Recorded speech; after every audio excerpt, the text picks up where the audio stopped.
I loved it. Loved every minute of my time at Coventry City. Today we'll be speaking with fans' favourite David Speedie. John Sillett famously said that we were now shopping at Harrods and not Woolies when signing Speedy in 1987, and he went on to score 35 goals for the Sky Blues in 4 years. Thank you for today's sponsors, Ambience Flooring. Please like, subscribe and comment below. Play up Sky Blues. Without further ado, please welcome David Speedie. Let's go sing together. Hunt. Oh, what a goal!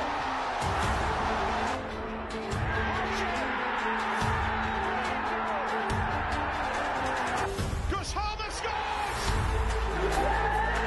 The Sky Blues are sky high. Will I hear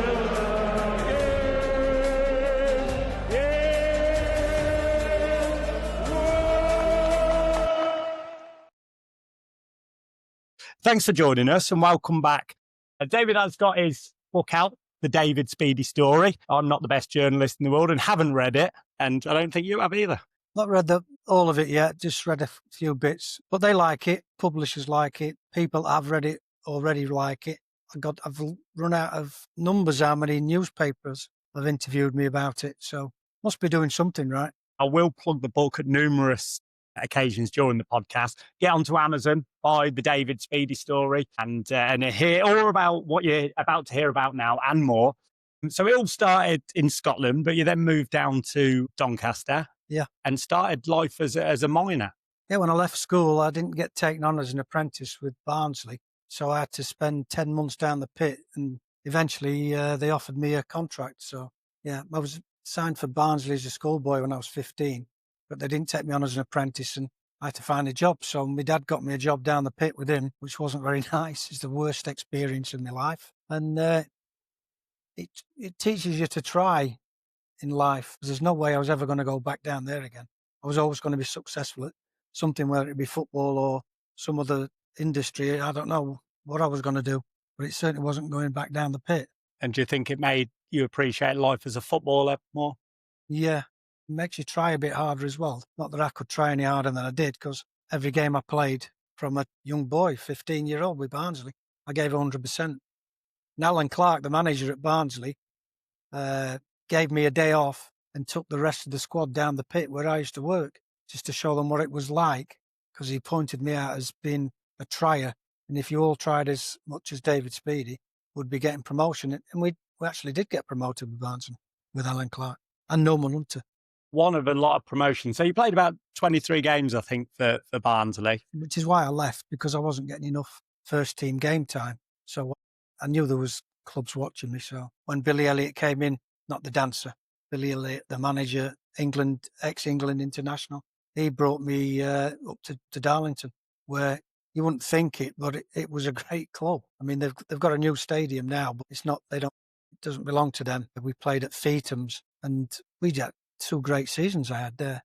And he turned me into a striker, because I was doing so well heading the ball in midfield, and from set pieces, corners and that, he stuck me up front, and that's where I got spotted with Chelsea. Yeah, so it was Darlington that sort of made you as a player. Would you agree with that? George Hurd was a fantastic coach, and Billy Elliott was an even better manager.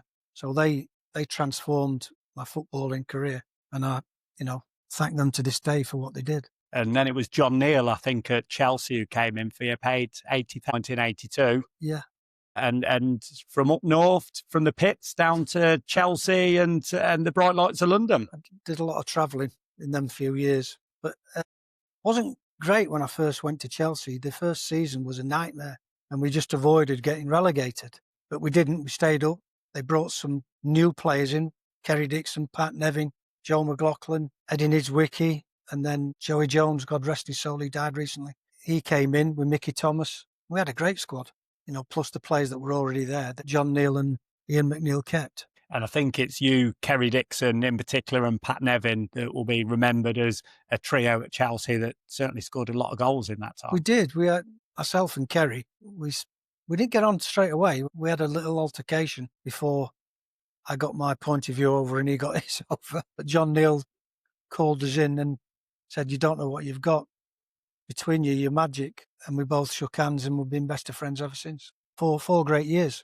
Amazing. And I think he scored 64 goals in 205 games at Chelsea. I haven't got a clue how many goals I scored for any club. I don't look up the statistics or anything. So if you say that. Do you keep scrapbooks? Do you any memory? Now we've been chatting before, and I think a lot of the stuff, the memorabilia that you've had, you've given to fans or given away over the time. And yeah, I've only got a few things left, but I used to give shirts away. I mean, the full Members Cup final shirt where I scored a hat-trick at Wembley, I gave that shirt away.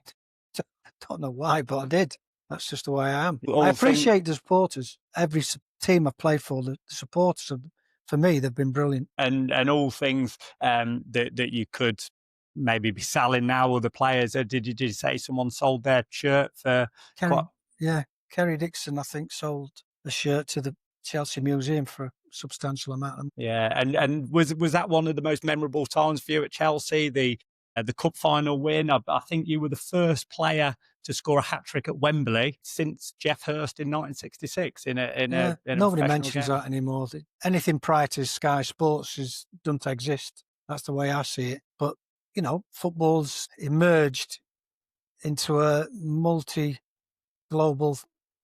sport. It's a bit like American football now when they have their VAR, which I'm not a fan of at all. But, the pitches are better, stadiums are better, the training facilities are better. So the lads today, you don't know how lucky they are. Yeah. Do you still watch a lot of football now? Yeah, but I can't watch a full live game because of the VAR. It drives me nuts. So I just watched highlights. Well, I can tell you there's no bother about that in the Championship where we play Birmingham City tomorrow. So no VAR there. But yeah, the stop-start and the game, they look for every reason to rule out a goal at the moment. But I can't understand how it takes so long when they're actually doing that to make a decision. Yeah. It's ridiculous. Yeah, as a Northern guy, I see it in Super League where decisions are instant. They watch it once, they know what to do, what's happened, and they give you clear as you like in the stadium decisions.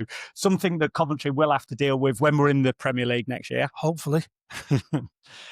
Fingers crossed. But yeah, not something you had in your games. Did you say that the full Members Cup final, wasn't it, a 5-4 victory against Manchester City? One of the highlights of your time at Chelsea? Yeah, it was a great... Well, the biggest achievement was winning the old second division and getting promoted in my second year at Chelsea. That was a great season. The full Members Cup final is a one-off game.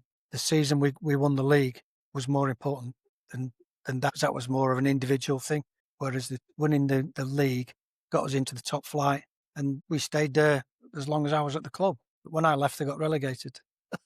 Right. Which I'm laughing at now, but I did try and tell Ken Bates that what the new management were doing wasn't working. And I get the feeling it might have been the management that led to your exit at Chelsea. It was not so much the manager. John Hollins was a great guy, good player, a nice guy. But when he took the manager's job, he brought in a guy called Ernie Wally, and he certainly lived up to his name. He was definitely a Wally. Wonderful. And so it was Coventry that came calling. Was the many teams? I mean, Coventry had just won the FA Cup 1987, and you were the marquee signing. A famous quote: "Shopping at Harrods instead of Harrods instead of Woolworths." Which was so embarrassing when all the players were giving me some stick about that. Yeah, it was. Kenny Dalglish tried to sign me 3 times when I was at Chelsea, and Ken Bates wouldn't sell me to Liverpool because I'd be too much of a threat. No matter who I signed for, I'd be a threat when I come back to Stamford Bridge. Playing for the FA Cup winners was an honour, and to be signed by the FA Cup winners was an honour. I wasn't fit on my debut at Wembley, so that was my first game. I'd not done the pre-season training, so it took me a few games to get into my stride, fitness-wise. Well, it didn't take you many games because you scored on your debut at Highfield Road against Tottenham in a rerun of the 1987 FA Cup final. I wasn't impressed with my individual performance because I was struggling fitness-wise, but I scored, we won, and the rest is history. Yeah. So, yeah, the first game was at Wembley. How was it slipping into the FA Cup winning team? Slipping in is an operative word because the pitch was like a bog, very soft and sapped your energy. Running on Wembley, it's not like it is now. The pitches are so much better, the grass and the whatever they mix it with. But playing at Wembley back then, for my country as well, I played at Wembley for Scotland. It was like running on a sponge, so it saps your energy. Well, that's my excuse on my debut for Coventry against Everton because we got beat 1-0. We did indeed. And just rewinding, we've got a brilliant picture here of you signing with George and John. I love this picture. How big? I've heard you speak quite highly of John Sillett. And The he pair was of a them. big part of you coming to the club. Yeah, speaking to them for 5 minutes, I knew it was the right thing to do when I had talks with them. And they're both not here anymore. God bless them. I loved it. Loved every minute of my time at Coventry City. And I'm not just saying that because I'm doing this. Past and present players, not so much present players, but the players I played with, they all know how I felt about the club. I've told them. Told them years ago, especially Trevor Peake. He couldn't believe it. He says, you think you had your best time here? I said, yeah, I did. Yeah, and what made it such a great club to be at? Was it the players, the fans, the management, everything, the city? Everything. It was just made for me. And again, I left there with 3 years left on my contract. But they sacked John Sillett, probably, which was down to me because he wouldn't sell me, after an altercation with a not so nice guy that made the biggest mistake of his life by punching me in the mouth. Yeah, this was out in the town in Coventry. Yeah, with a good friend of mine, Amrik Panam. He brought his mate, Mo Candola, and I thought it was a funny remark. And next thing I know, he's punched me in the mouth. Yeah, and I believe you didn't take too kindly to that and return the favour. You got a good hiding. And still it not selling you. Does that mean the club wanted to sell you? They were trying to force John and he Sillett's wouldn't hand? do it. They got rid of John, and then I wouldn't play. I didn't want to play for the club, not because of Terry Butcher was a bad manager or anything. I couldn't play for the people upstairs. I love coming back. Love everything that's Coventry City. Well, we've missed a lot in the middle there. There's a lot that happened between your signing and between your leaving. So we'll touch on that. And first of all, some of the goals you scored.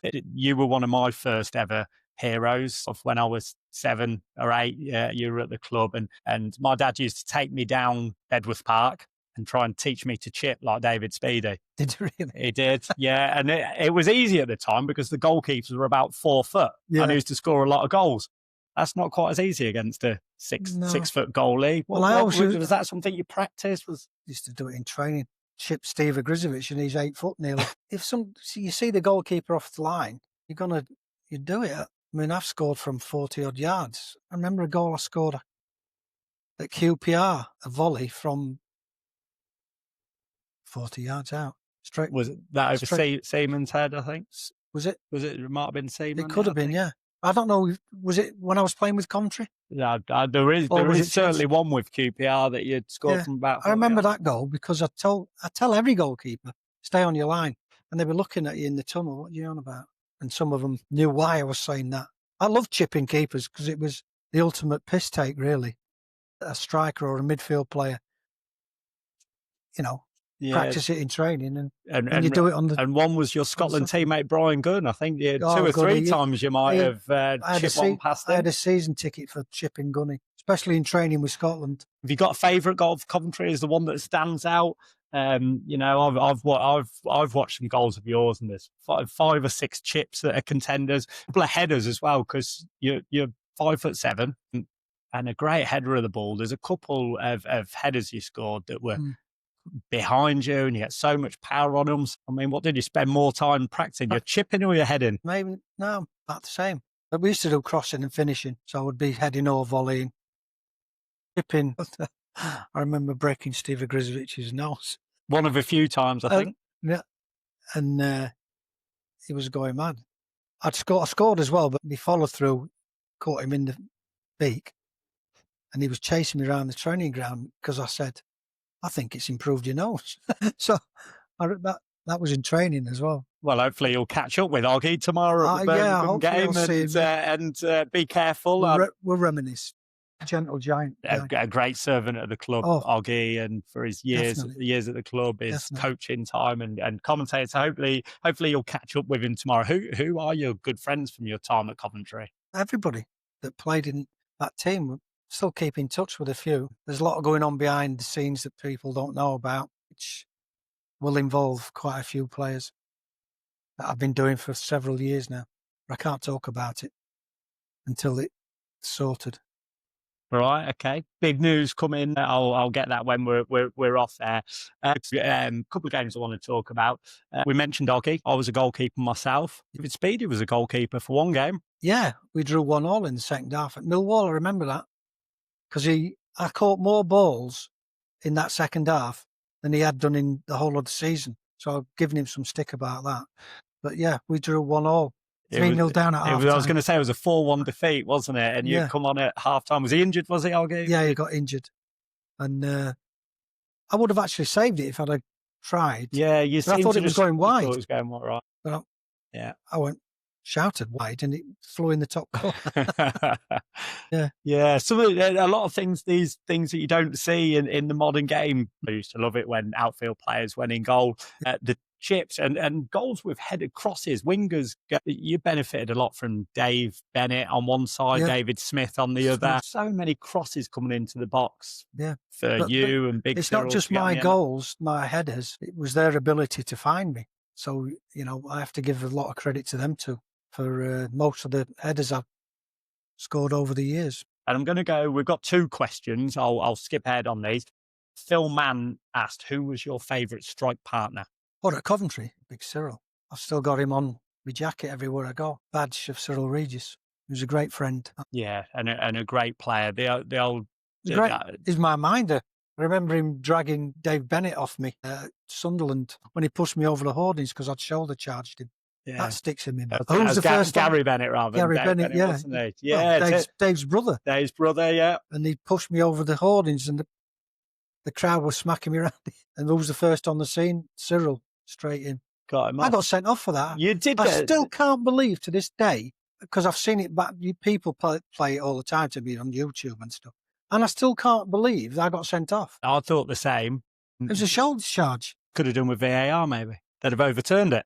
Yeah, because I never touched him other than with my shoulder. Yeah. Was there any build up to that? Because it was all very aggressive from Gary Bennett. Hated playing against me, Gary Bennett. Yeah. I mean, you sort of stuck your leg in to stop him getting to the ball. Nothing malicious, I didn't think. I lifted my foot because I thought he was going to try and break my leg. Yeah. And I saw him coming. I just popped him onto his backside. Yeah. He didn't obviously like getting knocked over by a 5'7" midget. How many sendings? I know you said you didn't keep a record of the goals. I seriously have no idea. I would imagine it'd be up near double figures throughout my career. Yeah. Any memorable games for your time at Coventry? I mean, there was one where you scored a hat-trick, 2 hat-tricks in one game, and then I think you scored a hat-trick the week after as well. Scoring a hat-trick against Middlesbrough and getting beat weren't nice. No. You get 3 and you're on the losing side, and he was trying to nick the ball. You weren't getting that ball. Yeah, Bernie Slaven, also scored a hat-trick in the end. I think you got another hat-trick a matter of weeks later as well. I think you were on fire. I know. Yeah. How was playing at Highfield Road? Brilliant. Great atmosphere. But I'm just glad that they've got their own stadium back now. The Rico Stadium, they bought it, so onwards and upwards. Yeah. Highfield Road was great. Housing estate now, isn't it? It is a housing estate with a roundabout in the centre circle and a bit of a commemorative plaque there. Well, that's good. Yeah. That's very good of the council. Yeah. Again, iconic man. I used to love seeing David Speedie, although no one likes fences at football. I used to love seeing you climb up those fences as a goal celebration. Until I caught my hand on the spike, nearly ripped my hand off. Can't remember what game it was. I didn't go up that fence anymore. It was learn your lesson at that point. So it was a good time for Coventry. The season 88-89 season, we finished 7th. We've only finished once in a higher position than that. For 4 seasons with Coventry, we finished 10th, 7th, 12th, and 16th. No relegation battles. That was a team that were. Yeah, that were a team that 16th, was. We must have had a few injuries then to finish that low. Yeah, that was your final season, 16th. Yeah. Not sure if we finished the season badly, but it wasn't a relegation battle. I know that. So good time. We were putting a good team together, and then sort of John Sillett left because he wouldn't sell you by the sounds, and Terry Butcher came in, and he sort of started sending a few players off their different ways, and that was a bit of the breakup of that team. Yeah, I've nothing against Terry Butcher. I think things started to fall apart a bit when we left, me and a few other players. Yeah, so you, Cyril. Because if you break up a team with a bond like that, the players that are left behind are going to think, what's going on here? Even though I have no animosity about anybody at Coventry City Football Club. But when they sacked John Sillett, that was the end for me. 35 goals in 145 games. Is that all I got? That is according to my records. I will check that out to check if that's right. Someone might correct me in the comments. Seasons. That's not a lot. In the second half, I'll check that if that is right or not, because it does seem a good time to take a break. We're going to have a glass of water and check how many goals you did actually score. Don't forget, David Speedie's book is available on Amazon. The Whole Truth and Nothing But the Truth. And this seems a good time to have a word from our sponsors, and we'll be back after this short break. Good afternoon, ladies and gentlemen. Welcome to today's podcast, which is being done by the wonderful David Speedie. It's kindly sponsored by our good friends at Ambiance,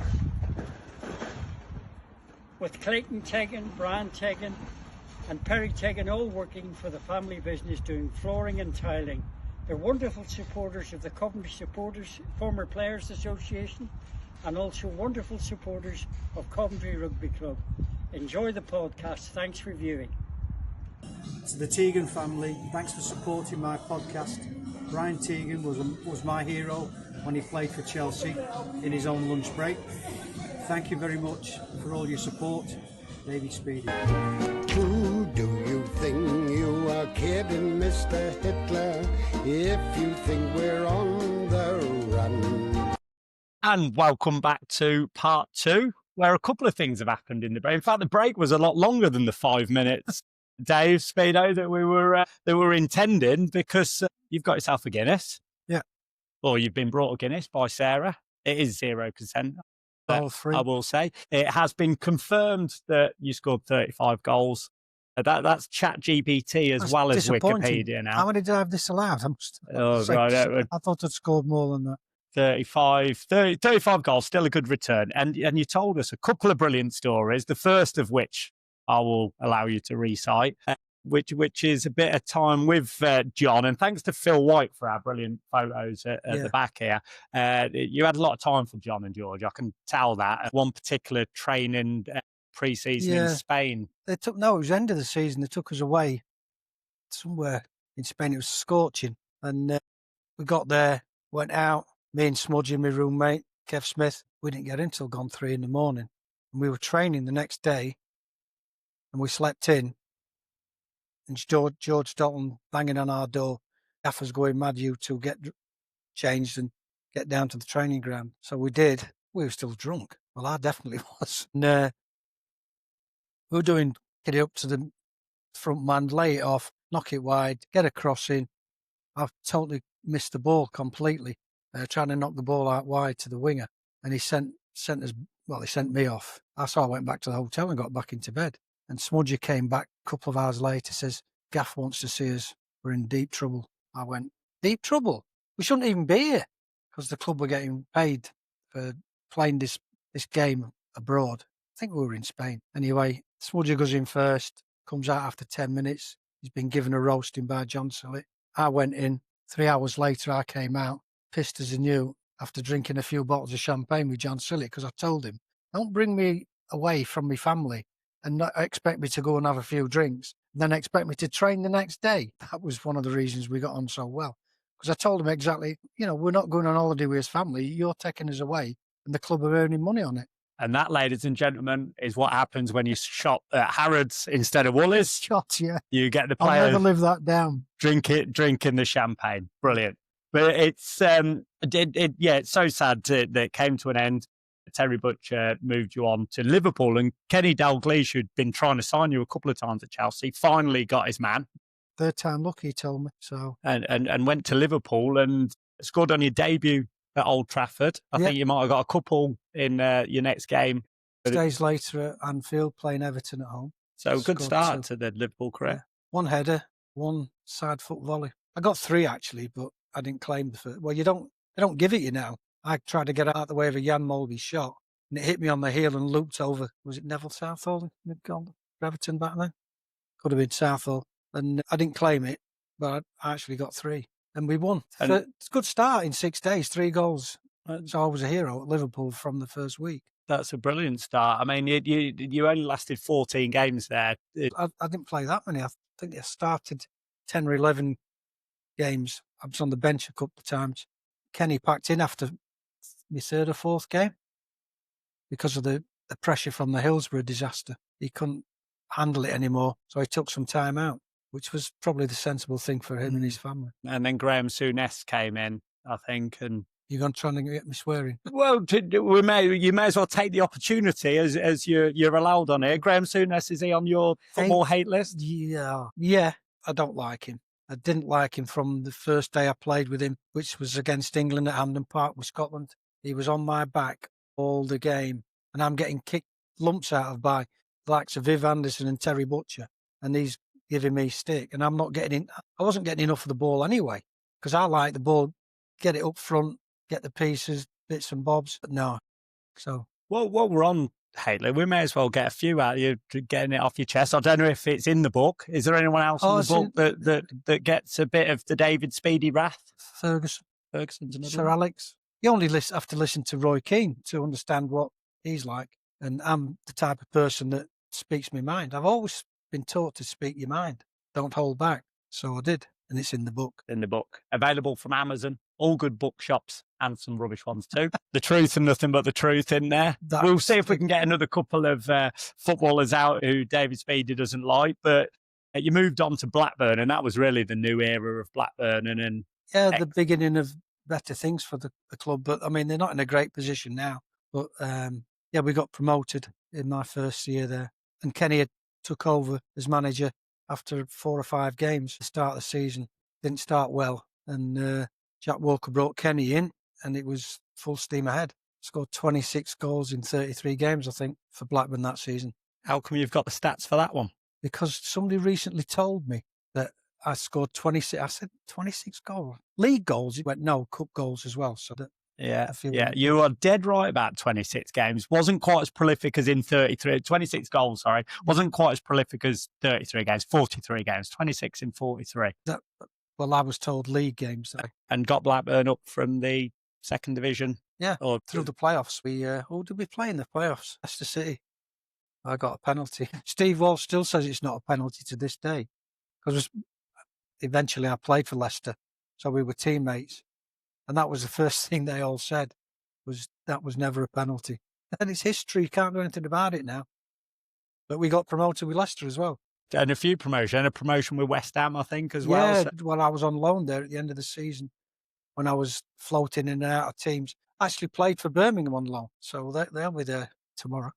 Yeah, the connection. Well, I'll give you the goals. It was 26 in 43 for Blackburn. No goals in 12 games for Southampton. I think you always say that wasn't the best the best move. It was the Matt Le Tissier show.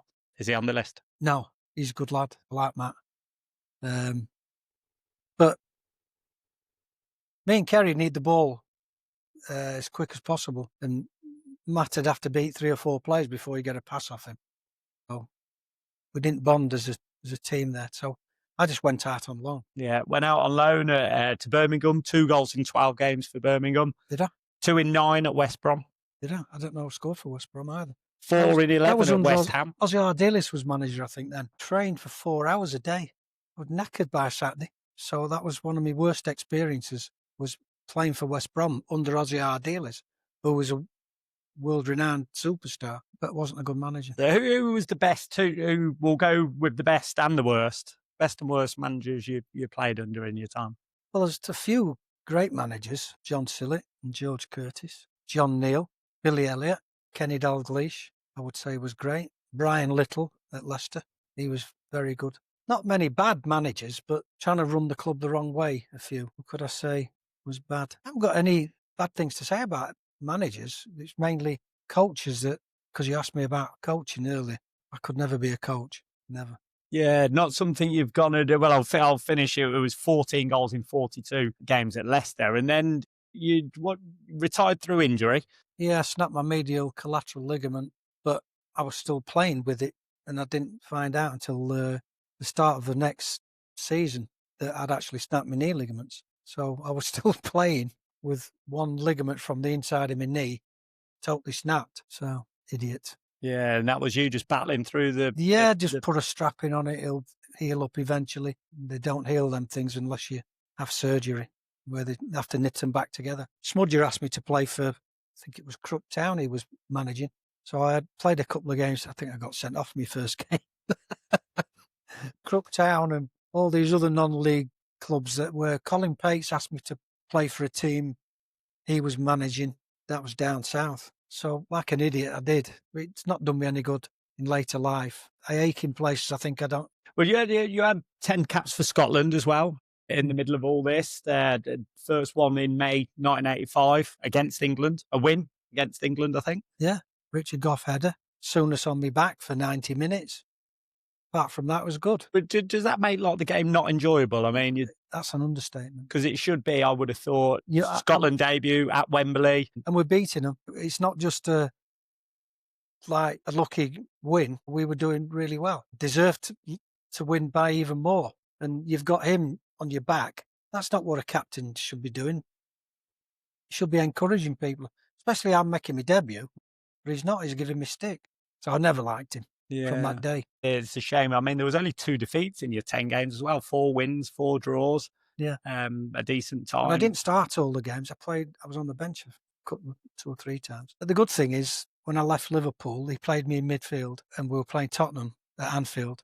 And I left on a high because we won 2-0. I scored from midfield. Ray Houghton scored. I got man of the match, magnum of champagne and a crystal bowl. I never played for Liverpool again. And he was manager and he played me in midfield. Yeah, and didn't play again after that. Never kicked a ball for Liverpool Football Club again. Yeah, so it's a shame what could have been there.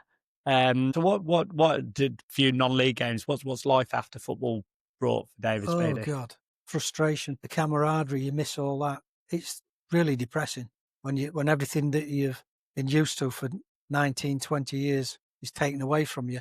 Yeah, you sort of don't know what to do. What am I going to do now? And Ewan Roberts asked me to be his agent, so I got my full badge through the Football League and FA, and I was an agent for a few years. Then I had to pack that in when I split up with my wife, so I had to look after my kids. Okay, and since then, been looking after kids? Any bit of golf? Golf, mainly golf. Anywhere on the planet, I'll have a game of golf. So I play a lot of golf. I'm not very good, frustrated, but I love playing golf. Yeah. Handicap. I'm up to 13.1. It's not a bad, not very good. I used to be 5, 6 until the COVID jabs. I blame them for everything. Right. Well, that's one of the things you blame for writing the book, the COVID jabs. Yeah, it gave me a fright. 3 999s into hospital. And they still don't know to this day what it was. My bloods were all over the place. My blood pressure was low. Then it was high. And I'm okay now. COVID jabs. And so you had the COVID jabs, you had a few health problems, thought best get all my memoirs wrote down in the book. Yeah. Which, again, we'll give another plug. The David Speedie story. He had it on Amazon. Hopefully a few people have bumped into him over the weekend at the Walsgrave Club and the ground tomorrow. So go on, buy the book, listen to all, and it's been great hearing all your honesty today. I've got... one more question from one of our, going back to your Coventry City times. This is from Sean Shilton on Facebook. How much did John Sillett's sacking affect the players? We were a mid-table team under John, and then Butcher came in and ripped up the team. Well, the fact that I left and several other players left tells the story. And then he obviously didn't get the right people in to replace us. So, yeah, but I wouldn't blame Terry Butcher. I'd blame the people that sacked John Sillett. And you come back now. You've been back to a few games. You've been back to our golf day. I love coming back to Coventry. You know, if I'm invited, I'm either going on. If I don't come on holiday or I've got something else already booked. I love coming back to Coventry. Brilliant, and long may that continue. And keep coming back for the golf days, the Legends Day, till the day I die. It's great having you. Do you keep up with the goings on at Coventry? I mean, Frank Lampard's doing a brilliant job. I think so. Carrying on from a great job that Mark Robbins did. Let's hope we can keep it up and get back into the Premier League. That's what my fingers are crossed for. Yeah. Do you keep up with any of all your the other teams I've teams? played for? I always look for their scores, their results. I want everybody to do well, including Southampton, even though I wasn't there very long. Brilliant. Well, let's hope this is on the back of a win against Birmingham. And hopefully, yeah. Few big games ahead, and we can push on up the league, and you can join us as a Premier League team. Few quick fire questions for you. What's David Speedie's favourite drink? 0 Guinness. What's your favourite crisps? Can I say a name? Walkers. Walkers. Any flavour in Plain. particular? Plain Walkers. Yeah. Favourite film? Shawshank Redemption. Good one. That's my favourite as well. Now, would you prefer to see Scotland win the World Cup or Coventry City win the Premier League? God, Jesus, that's put me right on the spot. Coventry win the Premier League because Scotland will never win the World Cup. I'm glad you think Coventry have got winning more chance of winning the Premier League. And final question, what player, past or present, would you sign for Coventry now? What? Past or present. Can sign anyone in their prime for Coventry City. Kerry Dixon. Kerry Dixon. Or Gordon Cowens. And I imagine you'd sign with him and form a formidable strike partnership and score more than the 35 goals you scored in the 4 years. Hopefully. And fire us to the Premier League. Oh, it'd be great. Love to be able to turn the clock back. Well, it's been brilliant having you. Thank you for all your honesty. Thank you for coming back. Hope we see plenty more of you in the years to come. Ladies and gentlemen, David Speedie, buy his book, and we'll catch David around the grounds for the Birmingham game and in the future. Thanks again. Play up Sky Blues. David, thank you very much. Thank you.